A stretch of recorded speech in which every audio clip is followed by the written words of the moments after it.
Assalamu alaikum everyone. How are you all? I hope every one of you is fine. I am here with another video lecture. My lecture number is 25 for class 10 जिसमें हम लोग unit number 12 coordination and control के बारे में बात कर रहे हैं। अपनी प्रीवियस वीडियो लेक्चर में मैंने आपको एक्सप्लेन किया था कि what are the different types of coordination, कि किसी भी लिविंग ऑर्गेनिज्म, मोस्टली हम लोग बात करते हैं प्लांट्स एंड एनिमल्स के अंदर, तो उनके अंदर कोऑर्डिनेशन किस तरह से होती है। हम लोगों ने बात की जब कोऑर्डिनेशन की, तो उसमें हम लोगों ने देखा कि जो मल्टी सेलुलर ऑर्गेनिजम्स हैं उनके अंदर कोऑर्डिनेशन के थ्रू पूरा बॉडी या उसके मुख्तलिफ ऑर्गन्स जो हैं as a whole, as a unit काम करते हैं और किसी भी टास्क को एकम्प्लिश करने के लिए इकट्ठे कोऑर्डिनेटेड वे में एक दूसरे के साथ मिलजुल के काम को कंप्लीट करते हैं। तो दैट इज़ द कोऑर्डिनेशन। अब हम लोग अगर टाइप्स ऑफ कोऑर्डिनेशन को देख रहे थे तो उसमें हम लोगों ने देखा कि देर आर टू टाइप्स। एक type, the first one is nervous coordination. Nervous coordination में जो कि नर्वस सिस्टम के थ्रू काम किया कोऑर्डिनेशन होती है, बहुत ज़्यादा फास्ट कोऑर्डिनेशन है। Within few milliseconds काम कंप्लीट हो जाता है, मैसेज एक जगह से दूसरी जगह तक कन्वे हो चुका होता है। इलेक्ट्रिकल इम्पल्स का इस्तेमाल किया जाता है और स्पेशल इसके अंदर सेल्स होते हैं, दो ज़्यादा न्यूरॉन सेल या फिर नर्वस सेल। दूसरा हमारे पास था केमिकल कोऑर्डिनेशन, जिसमें केमिकल मैसेंजर्स यानी कि हार्मोन्स का इस्तेमाल किया जाता है। ये बहुत लॉन्ग लास्टिंग कोऑर्डिनेशन है जिसके असरात काफ़ी देर तक रहते हैं, पर इसकी स्पीड स्लो होती है as compare to nervous coordination. लेकिन ये भी हमारी बॉडी के अंदर कोऑर्डिनेशन के लिए बहुत ज़्यादा ज़रूरी है। इसके अंदर इलेक्ट्रिकल इम्पल्स के बजाय केमिकल मैसेंजर्स का इस्तेमाल किया जाता है, जो कि मैसेजेस को एक जगह से लेकर दूसरी जगह पे लेके जाने के लिए काम करते हैं। नर्वस सिस्टम और एंडोक्राइन सिस्टम यानी कि नर्वस कोऑर्डिनेशन और केमिकल कोऑर्डिनेशन को समझने के लिए, उनमें डिटेल में जाने के लिए सबसे पहले हमें पता होना चाहिए कि एक कोऑर्डिनेटेड एक्शन जब परफॉर्म किया जाता है, यानी कि हमारा जो कंट्रोल सिस्टम है वो किस तरह से बॉडी से कोऑर्डिनेट करेगा, उसको कंट्रोल करेगा, ये किस तरह से पूरा प्रोसीजर स्टार्ट कहाँ से होता है, पूरा क्या प्रोसेस है, उसके अंदर क्या वेरियस स्टेप्स हैं, क्या मुख्तलिफ फेजेस हैं और एंड कैसे होता है। सबसे पहले अगर हम लोग कोऑर्डिनेटेड एक्शन की बात करें तो इट हैज़ 5 इम्पॉर्टेंट कंपोनेंट्स। इसके 5 कंपोनेंट्स हैं। सबसे पहले है एक स्टिमुलस। हम हर एक के बारे में बारी बारी बात करेंगे। तो पहला हमारा है स्टिमुलस। स्टिमुलस मिलता है हमारे रिसेप्टर को। रिसेप्टर हमारे बॉडी के वो हिस्से हैं, हमारी बॉडी के वो पार्ट्स हैं जो किसी भी स्टिमुलस क्या है, एक इशारा या फिर एक जो हमारे किसी भी कोऑर्डिनेशन को स्टार्ट करवा सके, ये वो चीज़ है। रिसेप्टर यानी कि जो स्टिमुलस को रिसीव करते हैं, वो कोऑर्डिनेटर यानी हमारे ब्रेन या हमारे कंट्रोल सिस्टम के पास मैसेज भेजते हैं। मैसेज जाता है फिर इफेक्टर की तरफ, और इफेक्टर जो है जैसे कि हमारे हैंड है वो रिस्पॉन्स देते हैं। फॉर एग्जांपल अगर हम लोग बॉल कैच करने वाले हैं तो स्टिमुलस क्या है, वो बॉल जो कि हमारी तरफ आ रहा है, दैट इज़ द स्टिमुलस। अब रिसेप्टर क्या है, हमारी आइज़, क्योंकि हमारी आइज़ देख रही हैं बॉल को, रिसीव कर रही हैं उस स्टिमुलस को। हमारी आइज़ हमारे ब्रेन तक मैसेज भेजती हैं, यानी जो हमारा कोऑर्डिनेटर है उस तक मैसेज भेजती हैं कि in which direction we have to move, by which speed we have to move, और किस तरह से हम बॉल को कैच कर सकते हैं, कौन से मसल्स को यूज़ करके। ये कोऑर्डिनेटर फिर जो है हमारे इफेक्टर्स को, जैसे हमारे हैंड्स, हमारे लेग को, मसल्स को मैसेज भेजता है और उस हिसाब से हमारे बॉडी पार्ट्स काम करेंगे और रिस्पॉन्स देंगे by catching the ball. This is यानी कि ये जो पूरा कोऑर्डिनेटेड एक्शन है ये 5 स्टेप्स के अंदर काम करता है। स्टिमुलस से होते हुए रिसेप्टर्स, रिसेप्टर से होते हुए कोऑर्डिनेटर, कोऑर्डिनेटर फिर मैसेज देता है इफेक्टर को, और इफेक्टर क्या काम करते हैं, दे प्रोड्यूस अ रिस्पॉन्स। अब हम पढ़ते हैं इन सब स्टेप्स के बारे में detail wise, one by one. Stimulus किस तरह क्या चीज़ है, किस तरह से वो प्रोवोक करता है हमारे रिसेप्टर्स को ताकि वो मैसेज भेज सकें कोऑर्डिनेटर को। तो सबसे पहले हम लोग स्टिमुलस के बारे में जानते हैं।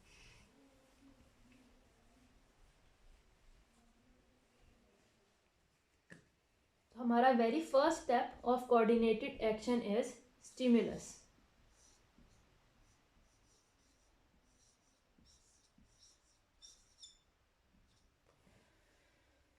स्टिमुलस की बात करते हैं। हम सबसे सिंपल एग्जांपल लेते हैं स्नेल की। स्नेल एक बहुत कॉमन एग्जांपल है, एनिमल है, टाइनी सा एनिमल है। It consist of the shell on its body like this, और उसका स्ट्रक्चर कुछ इस तरह से। This is an example of the snail.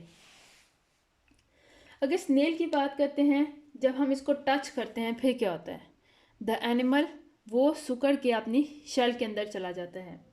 अगर हम फ्लावर जो सनफ्लावर्स हैं उनके प्लांट्स को देखते हैं कि उसके जो प्लांट्स हैं उसके सॉरी जो फ्लावर हैं सनफ्लावर के, वो किस तरह से, आपने देखा होगा बहुत मशहूर है उनके बारे में कि they always face the sun, whether the sun is in the east side it is whether it is on the west side. Sun पूरे दिन में जब ईस्ट से वेस्ट में जाता है तो flowers they change the direction according to the direction of the sun, sunflower के। तो वो किस तरह से काम करते हैं, ये जो पूरा हम लोग कुछ भी रिस्पॉन्स देते हैं, कोई भी एक्टिविटी परफॉर्म हो रही है, चाहे वो एनिमल्स हैं जो एक दूसरे को देख के डर जाएं, चाहे वो स्नेल्स हैं कि जब उनको टच किया जाए वो अपनी शेल के अंदर चले जाते हैं, चाहे हम प्लांट्स के अंदर उनके फ्लावर्स सनफ्लावर्स को देख लेते हैं। इस तरह मुख्तलिफ और भी एग्जाम्पल्स हैं। हम सब सिंपल एग्जाम्पल से शुरू कर रहे हैं कि सनफ्लावर हैं, उनके फ्लावर्स जो हैं वो सारा दिन सूरज के हिसाब से अपनी डायरेक्शन चेंज करते रहते हैं। तो ये सारा प्रोसीजर हो क्या रहा है। तो यहाँ पे अगर हम स्नेल की बात करते हैं, या दूसरी साइड पे अगर हम लोग अपनी दोनों एग्जांपल लिख लेते हैं, सनफ्लावर की बात करते हैं, तो स्नेल को हम टच करते हैं तो वो रिस्पॉन्स देता है, हम टच करते हैं वो अपनी शेल के अंदर चला जाता है। सनफ्लावर के जो सन है वो फ्लावर हैं वो किस तरह से डायरेक्शन चेंज कर रहे हैं, बाय सन। तो सन से उनको क्या मिल रही है, लाइट। तो ये चीज़ें आप किस तरह से इनको रिस्पॉन्स करने के लिए हेल्प कर रही हैं। तो यहाँ पे जो टच है in the case of snail, जो लाइट है in the case of sunflower, ये वो फैक्टर हैं जो कि they can bring certain responses in living organism, वो रिस्पॉन्स क्रिएट करते हैं लिविंग ऑर्गेनिज्म में, कि ये इनकी वजह से स्नेल को टच किया जाता है तभी वो अपनी शेल के अंदर जाता है। तो ये एक रिस्पॉन्स करने के लिए टच किया जाता है, तो इसे हम स्टिमुलस कहते हैं, जो कि किसी भी स्नेल को रिस्पॉन्स करने पर मजबूर करता है, जिसकी वजह से स्नेल रिस्पॉन्स करता है। तो यहाँ पे वो फैक्टर जो कि रिस्पॉन्स करने के लिए मजबूर करता है स्नेल को, that is the touch. In the case of sunflower, वो फैक्टर जो कि सनफ्लावर को अपनी डायरेक्शन चेंज करने के लिए मजबूर करता है, अपना रिस्पॉन्स देने के लिए मजबूर करता है, that factor is the light. इनको हम लोग कहते हैं स्टिमुलाई, वो फैक्टर जो कि किसी भी लिविंग ऑर्गेनिज्म को रिस्पॉन्स करने पे मजबूर करते हैं, उन फैक्टर्स को हम लोग स्टिमुलस, या फिर अगर प्लूरल फॉर्म में बात करते हैं स्टिमुलाई कहते हैं। तो हम लोग स्टिमुलस को क्या कह सकते हैं, any change in the environment, कोई भी चेंज एनवायरनमेंट में आता है, चाहे वो किसी भी ऑर्गेनिज्म के इंटरनल एनवायरनमेंट में आए, चाहे वो किसी भी ऑर्गेनिज्म की एक्सटर्नल एनवायरनमेंट में आए, और उस चेंज की वजह से, उस फैक्टर की वजह से जो रिस्पॉन्स आता है, it can that change that factor can provoke a response organism के अंदर, तो उसको हम लोग स्टिमुलस का नाम देते हैं। यहाँ पे एक्सटर्नल इन्वायरमेंट में चेंज आया था टच। नॉर्मली स्नेल को कोई भी ऑर्गेनिज्म टच नहीं कर रहा, but as soon as you touch the snail, तो उसके अंदर एक एक्सटर्नल चेंज आया, आपने उसको टच किया, एक्सटर्नल चेंज आया, स्नेल ने आगे से रिस्पॉन्स दिया by going into the shell. तो this touch is the stimulus जिसने मजबूर किया स्नेल को अपना रिस्पॉन्स देने के लिए। सनफ्लावर के लिए जो स्टिमुलस है दैट इज़ लाइट। जब लाइट की डायरेक्शन चेंज होगी तो सनफ्लावर को एक स्टिमुलस मिलेगा और सनफ्लावर अपनी डायरेक्शन उस हिसाब से चेंज कर लेता है। तो यहाँ पे हम देख रहे हैं कि जो स्टिमुलस है ये वो फैक्टर है या फिर वो चेंज है एनवायरनमेंट के अंदर। एनवायरनमेंट इंटरनल भी हो सकती है, एक्सटर्नल भी हो सकती है। यहाँ पे हम लोग एक्सटर्नल इन्वायरमेंट की बात कर रहे हैं कि एक्सटर्नल इन्वायरमेंट में कोई भी चेंज आता है जो कि रिस्पॉन्स को प्रोवोक करता है, एक एनिमल को, एक ऑर्गेनिज्म को मजबूर करता है रिस्पॉन्स देने के लिए, उसको हम लोग स्टिमुलस का नाम देते हैं, या अगर प्लूरल की बात करें तो स्टिमुलाई के एग्जाम्पल देते हैं। तो यहाँ पे हमारे पास स्टिमुलस था touch and light. Touch and light के अलावा मुख्तलिफ और स्टिमुलस हैं जो कि रिस्पॉन्स को, जो कि ऑर्गेनिजम्स को रिस्पॉन्स देने पे मजबूर कर सकते हैं। अब वो कौन से मुख्तलिफ स्टिमुलाई हैं, दैट कैन बी हीट। अगर एक ऑर्गेनिज्म को हीट फील होती है उस हिसाब से वो अपना रिस्पॉन्स दे सकता है। If heat is too close to the organism may move away from the heat. अगर हीट फार ऑफ है और वो heat is required by the organism will move towards the heat। तो यहाँ पे दोनों सूरत हाल में ऑर्गेनिज्म रिस्पॉन्स दे रहा है। तो यहाँ पे हमारे पास स्टिमुलस है हीट, हीट के अलावा स्टिमुलस है कोल्ड, इसके अलावा स्टिमुलस हो सकता है, ये कुछ एग्जांपल्स हैं, there are many stimulus. Pressure, pressure के हिसाब से भी अगर एक्सटर्नल एनवायरनमेंट में कोई प्रेशर चेंज आता है तो ऑर्गेनिजम्स रिस्पॉन्स दे सकते हैं। साउंड वेव्स हैं, for example you you hear the sound of your mobile ringing, that is the stimulus, और आप उस हिसाब से रिस्पॉन्स करेंगे, you are going to answer it, तो दैट इज़ द रिस्पॉन्स। इसी तरह से मुख्तलिफ केमिकल्स, मुख्तलिफ इन्फेक्शंस, ये तमाम के तमाम रिस्पॉन्स हैं। कुछ रिस्पॉन्स, ये तमाम के तमाम स्टिमुलस हैं। कुछ स्टिमुलस हमारी बॉडी के इंटरनल, किसी भी ऑर्गेनिज्म के बॉडी के इंटरनल इन्वायरमेंट में भी हो सकते हैं, कुछ स्टिमुलस उसकी एक्सटर्नल इन्वायरमेंट के अंदर भी हो सकते हैं। सो यहाँ पे ये था स्टिमुलस। स्टिमुलस हमारे पास वो फैक्टर है या फिर वो इन्वायरमेंटल चेंज है जो किसी भी ऑर्गेनिज्म को रिस्पॉन्स देने के लिए मजबूर करे, तो उसको हम लोग स्टिमुलस कहते हैं। मुख्तलिफ स्टिमुलस हैं, light, touch, heat, cold, pressure, sound wave, chemicals, infections, ये तमाम के तमाम स्टिमुलस हो सकते हैं। और इनके अलावा many more stimulus are present जो कि प्रोवोक करते हैं लिविंग ऑर्गेनिज्म को रिस्पॉन्स देने के लिए। सो यहाँ पे हम लोगों ने बात याद रखनी है कि जो कोऑर्डिनेशन है, यहाँ पे हम लोग एग्जांपल्स में मल्टी सेलुलर ऑर्गेनिजम्स की बात कर रहे हैं, पर कोऑर्डिनेशन यूनिसेलुलर ऑर्गेनिजम्स में भी होती है, जैसा कि मैंने पहले भी बताया था। और यूनिसेलुलर ऑर्गेनिज्म के अंदर जो कोऑर्डिनेशन होती है वो केमिकल्स के थ्रू होती है, क्योंकि उनके वो एक ही सेल है, उसके अंदर नर्वस सिस्टम प्रेजेंट हो ही नहीं सकता, क्योंकि नर्वस सिस्टम पूरा एक सिस्टम है जो मुख्तलिफ ऑर्गेन से, मुख्तलिफ सेल से मिलके बना हुआ है। So if there is only a single cell, उसके अंदर नर्वस सिस्टम नहीं होगा, सिर्फ केमिकल सिस्टम होगा कोऑर्डिनेशन का, कि केमिकल को रिलीज़ करके, हार्मोन्स को या एंजाइम्स को रिलीज़ करके मैसेज को कन्वे किया जाता है through to the different organelles. तो यहाँ पे चाहे हम लोग बात करते हैं यूनिसेलुलर ऑर्गेनिज्म की या बात करते हैं मल्टी सेलुलर ऑर्गेनिजम्स की, सब के अंदर कोऑर्डिनेशन की रखी जाती है ताकि वो ऑर्गेनिज्म एज अ होल काम कर सके rather then in the parts. तो ये था हमारा पहला स्टेप जो कोऑर्डिनेटेड एक्शन का था, दैट वाज द स्टिमुलस, कि स्टिमुलस मिलेगा तभी ऑर्गेनिज्म जो है वो रिस्पॉन्स करेगा। अब चलते हैं सेकंड स्टेप पे। अब स्टिमुलस को रिसीव कौन करेगा? स्नेल को किस तरह से पता चला है कि वो टच किया जा रहा है उसको? सनफ्लावर को किस तरह से पता चल रहा है कि लाइट किस डायरेक्शन से आ रही है? तो that is the through the receptors. Receptors क्या है? हमारी बॉडी के या लिविंग ऑर्गेनिजम्स के वो स्पेशल पार्ट्स या स्पेशल सेल्स जो कि स्टिमुलस को रिसीव करते हैं। When we are watching something, अगर हम लोग कुछ भी वॉच करें, we are watching some light और we are hearing our mobile ringing, तो जब हम लोग सुनते हैं हमारा मोबाइल बज रहा है, हम लोग उसके हिसाब से रिस्पॉन्स करते हैं, तो उसमें हमारा जो रिसेप्टर्स क्या हैं, दोज आर आवर ईयर्स, क्योंकि हमारे कान हैं जो कि सुन सकते हैं। If our ears are not working properly तो ऑब्वियसली हम लोग साउंड वेव्स को डिटेक्ट नहीं कर सकते हैं। तो मुख्तलिफ स्टिमुलस के हिसाब से मुख्तलिफ रिसेप्टर्स प्रेजेंट हैं जो कि उस किसी भी स्पेसिफिक स्टिमुलस को डिटेक्ट करेगा और बॉडी तक मैसेज पहुंचाएगा। तो स्टिमुलस जो हैं they are detected by special organs, special tissues या फिर special cells of the body. तो यहाँ पे हमने अपने माइंड में रखना है कि हमारे organs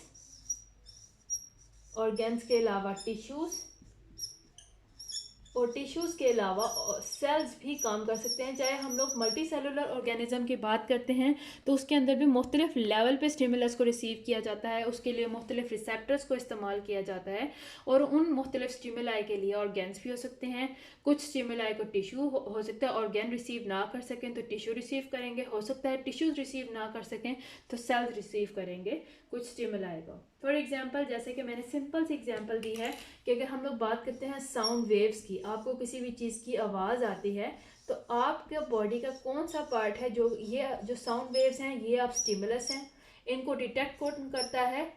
that are detected by our ears. तो यहाँ पे ईयर्स क्या हैं? These are the receptors. इसी तरह से जो लाइट है, लाइट इज़ द स्टिमुलस। हमारी बॉडी का कौन सा पार्ट है जो लाइट को डिटेक्ट करता है? आइज़। अब ईयर्स जो हैं वो लाइट को डिटेक्ट नहीं कर सकती, आइज़ साउंड वेव्स को डिटेक्ट नहीं कर सकती। इसका मतलब है कि हर स्टिमुलाई के लिए स्पेसिफिक रिसेप्टर्स हो सकते हैं जो कि सिर्फ वही उस रिसेप्टर को उस स्टिमुलस को रिसीव करें, बाकी रिसेप्टर्स उस सेम स्टिमुलस को रिसीव नहीं कर सकते। इसी तरह से केमिकल्स जो एयर में हो सकते हैं जो कि मुख्तलिफ स्मेल्स क्रिएट कर सकते हैं, they can be detected by our nose. अब यहाँ पे नोज़ अपना रोल प्ले करेगी और डिटेक्ट करेगी मुख्तलिफ केमिकल्स को, यहाँ पे आइज़ और ईयर्स वर्क नहीं करते हैं। And similarly there are many other receptors that are present in our body जो कि मुख्तलिफ स्टिमुलाई को रिसीव करने के काम आते हैं। तो हमारी बॉडी में मुख्तलिफ ऑर्गेन्स, टिश्यूज़, मुख्तलिफ सेल्स जो कि स्पेसिफिकली इसीलिए बिल्ट अप हैं कि वो डिटेक्ट कर सके किसी भी टाइप ऑफ स्टिमुलस को। इस तरह के ऑर्गेन्स, टिश्यूज़ या सेल्स को हम लोग रिसेप्टर्स का नाम देते हैं। रिसेप्टर्स मतलब जो रिसीव करती हैं किसी भी स्टिमुलस को। तो हर एक स्टिमुलस के लिए स्पेसिफिक रिसेप्टर्स भी हो सकते हैं, या फिर हो सकता है एक ही रिसेप्टर एक से ज़्यादा स्टिमुलस को रिसीव कर सके और आगे फर्दर मैसेज भेज सके। अब बात हो गई है स्टिमुलस की, यानी कि कोई भी इन्वायरमेंटल चेंज जो कि प्रोवोक करेगा किसी भी ऑर्गेनिज्म को रिस्पॉन्स करने के लिए। और उसके अलावा रिसेप्टर्स की, यानी कि हमारी बॉडी के किसी भी ऑर्गेन, टिश्यू या सेल ने उसको डिटेक्ट कर लिया है, हमें पता चल गया कि हमारे इर्द गिर्द कोई भी चेंज हुआ है, हमारे इर्द गिर्द कोई स्टिमुलस हमें मिला है।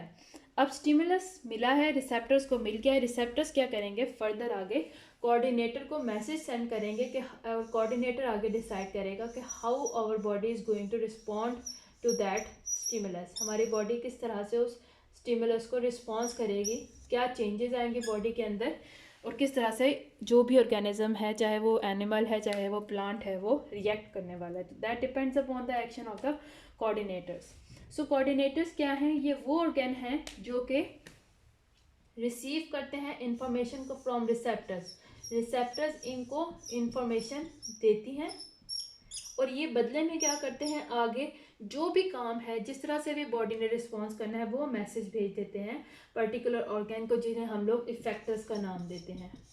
तो इनका काम क्या है कि ये मैसेज को रिसीव करेंगे रिसेप्टर्स से, और जिस तरह का भी बॉडी ने रिस्पॉन्स करना है वो मैसेज भेज दिया जाएगा उस तरह के इफेक्टर्स को।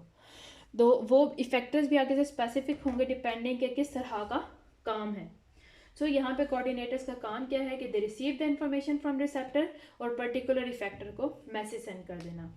नर्वस कोऑर्डिनेशन की अगर हम बात करते हैं, हमारा जो नर्वस सिस्टम है, मैंने जिस तरह से बताया there are 2 types of coordinations, nervous coordination and chemical coordination. Nervous coordination की अगर हम लोग बात करते हैं तो नर्वस कोऑर्डिनेशन में हमारे पास 2 कोऑर्डिनेटर्स हैं। The main is the brain, और ब्रेन के साथ साथ हमारा जो स्पाइनल कॉर्ड है वो भी यहाँ पे एक इम्पॉर्टेंट कोऑर्डिनेटर है, जो कि रिसेप्टर से मैसेज को रिसीव करके इफेक्टर्स तक मैसेज पहुंचा सकता है, इफेक्टर्स तक आगे मैसेज कन्वे कर सकता है।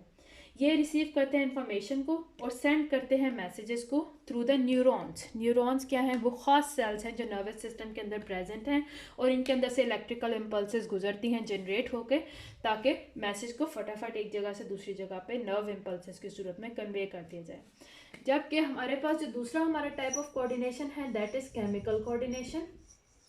केमिकल कोऑर्डिनेशन एक स्लो प्रोसेस है जिसके अंदर हमारे अंदर मुख्तलिफ एंडोक्राइन ग्लैंड्स हैं। एंडोक्राइन ग्लैंड्स वो ग्लैंड्स हैं, वो पार्ट्स हैं जो कि मुख्तलिफ हार्मोन्स को प्रोड्यूस करते हैं।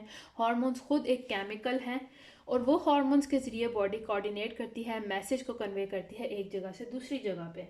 तो यहाँ पे जो एंडोक्राइन ग्लैंड्स हैं वो कोऑर्डिनेटर्स के तौर पे काम करेंगे केमिकल कोऑर्डिनेशन में। वो इन्फॉर्मेशन को रिसीव करेंगे मुख्तलिफ केमिकल्स के थ्रू और मैसेज को सेंड करेंगे मुख्तलिफ हार्मोन्स को सिक्रीट करके। बॉडी ब्लड के अंदर मुख्तलिफ हार्मोन्स को सिक्रीट किया जाता है और मैसेज को जो भी स्पेसिफिक आगे ऑर्गेन प्रेजेंट होगा जिसको मैसेज भेजना है, वो हार्मोन्स उस ऑर्गेन तक पहुँच जाएंगे ब्लड को as a circulatory system use करते हुए, और उस तक वो मैसेज पहुँचा देंगे। तो ये थे हमारे आज के 3 मेन फैक्टर्स, 3 फर्स्ट जो स्टेप्स हैं कोऑर्डिनेटेड एक्शन के। सबसे पहले है स्टिमुलस, कि किसी भी ऑर्गेनिज्म ने अगर कोऑर्डिनेटेड एक्शन के थ्रू काम करना है, कोई रिस्पांस देना है, तो पहला स्टेप है स्टिमुलस। स्टिमुलस मिलेगा तो ऑब्वियसली वो ऑर्गेनिज्म रिस्पांस करेगा, विदाउट द स्टिमुलस वो ऑर्गेनिज्म रिस्पांस नहीं करेगा। जैसे कि स्नेल है या जैसे कि सनफ्लावर है, sunflower at night time it will not move from one direction to another direction, वो अपनी डायरेक्शन चेंज नहीं कर रहा है रात के वक्त। वाई? बिकॉज उस वक्त उसको स्टिमुलस लाइट के तौर पे मिल ही नहीं रहा। So whenever it will receive the stimulus then only the organism will response. तो इसीलिए स्टिमुलस का मिलना बहुत ज़्यादा ज़रूरी है। अब एक कोई भी ऑर्गेनिज्म किस तरह से एक स्टिमुलस को डिटेक्ट करता है? By the receptors. बॉडी के अंदर स्पेसिफिक ऑर्गेन्स हैं या स्पेसिफिक ऐसे सेंस ऑर्गेन्स हैं जो कि किसी भी स्टिमुलस को डिटेक्ट करते हैं, बॉडी तक, कोऑर्डिनेटर तक उसका मैसेज भेजते हैं ताकि ऑर्गेनिज्म उस स्टिमुलस के हिसाब से रिस्पॉन्स कर सके। अब वो मैसेज किधर जाता है? कोऑर्डिनेटर्स में। कोऑर्डिनेटर्स क्या हैं? सेंट्रल सिस्टम्स हैं जो कि पूरे फंक्शन को, पूरे रोल को ऑर्गेनिज्म के कंट्रोल कर सकते हैं। Coordinators coordination system two types का हो सकता है, nervous coordination and chemical coordination. Nervous coordination जो कि एक बहुत फास्ट सिस्टम है जिसमें न्यूरॉन्स का इस्तेमाल करके इलेक्ट्रिकल इम्पल्सेस को जनरेट किया जाता है, नर्व इम्पल्सेस को जनरेट करके एक जगह से दूसरी जगह पे मैसेज पहुंचाया जाता है। और दूसरा है हमारे पास केमिकल कोऑर्डिनेशन, जिसके अंदर hormones, various different chemicals are involve to convey message from one place to another. Next lecture में हम लोग इंशाल्लाह पढ़ेंगे बाकी के स्टेप्स और समझने की कोशिश करेंगे किस तरह से पूरा प्रोसीजर काम करता है। सो उम्मीद है आपको इस लेक्चर की समझ आई हो। अगर यहाँ तक कोई भी प्रॉब्लम है तो we can discuss in the comment section. I am here to help you out and see you soon in my next video. Till then, अल्लाह हाफिज़।